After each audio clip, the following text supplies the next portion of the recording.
only bones of bull and an elch.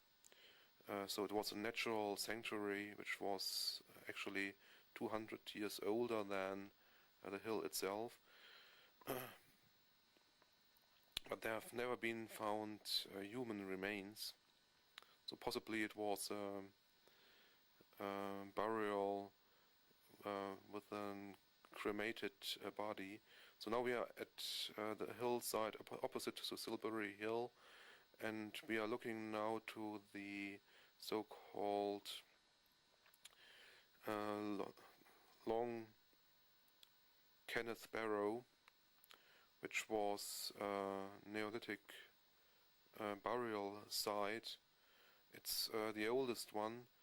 It was built in 3600 BC by the first agricultural community in this area, which settled down to around 4000 BC. And this long barrow was the communal burial site for the merely for the ruling family. 60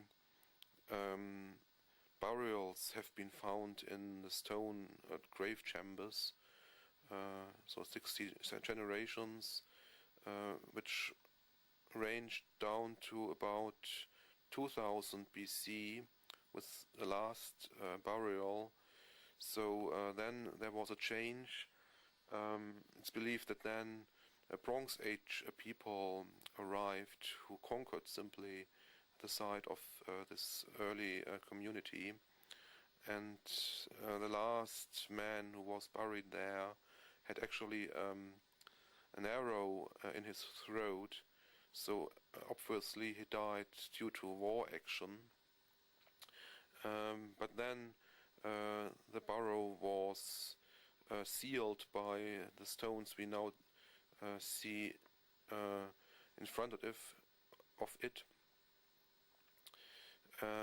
which somehow shows that the transition towards the Bronze Age time was not so sudden. So these Stone Age people, they were able to defend themselves, and it must have been a long time since they finally perished or somehow were assimilated by the new Bronze Age people. And as you see here, the entrance stone, tremendously large stone buildings, also shows us about the capability of these early people. So now it's covered by moss, and we have to go past these stones to find the entrance.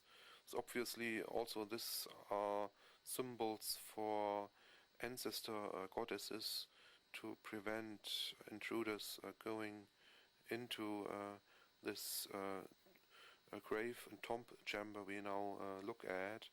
So here's the entrance, and we have a glimpse into the interior. So again, the entrance, and to the left and to the right there are these grave chambers, and where females, males and on have been buried. And look at these shadows on the stones and the walls.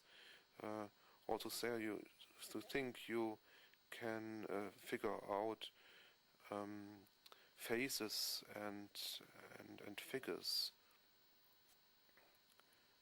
And if you look down here, it's like a stone with holes that could be eyes. So also here guardian, and look at the stone to the left. It looks like a skull actually. Here, this one. So as if it's just a defending a god to prevent intruders going into this a chamber where the bones of the most significant members of the ruling family have been kept. It's also known that the bones there weren't disposed for all the time. They were removed temporarily to serve in processions. So there was actually a whole cycle of events and celebrations and rituals linked with these Ancestor cult. And this continues, as I said, from 3600 to 2000 BC, so over a period of 1600 years, which covers about 60 generations, as I said, because about 60 burials have been identified when they excavated this site. So now we are going back to the entrance. So it's really absolutely amazing that these stones have been there for such a long time, so far before even the Egyptians built their large temples and the pyramids, for example. But it shows that the Neolithic culture was spread over the whole of Europe so much early, so that the settlement of Europe extends for many thousands of years already. And you have imagined that actually our history is of that temporal size. So walking on top of the barrow, we can look around the landscape to where these fields are now. Here that the whole tomb extends backwards, and it is known that in these quarters many people have been buried in coffins, in wooden coffins and compartments. So apparently the less important people of the clan found their burial there.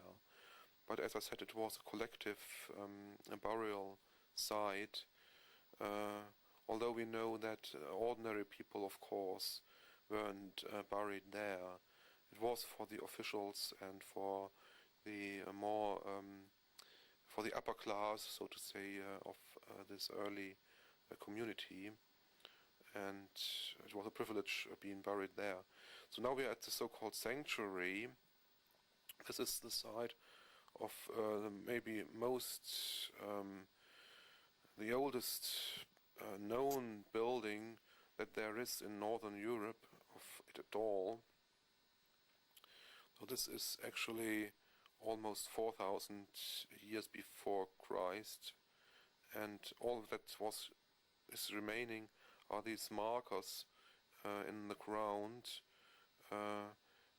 They are in a circle, and they mark the places where the remnants of, or the remains of, wooden construction posts in the ground have been found and identified. So the building was a wooden one. It was a temple, and it was as a sanctuary, so it was a religious place. We know that because at the end where we now head for, there was a rectangular building where many bones scattered around have been found. So we know that there the corpses of dead people have been exposed to wild animals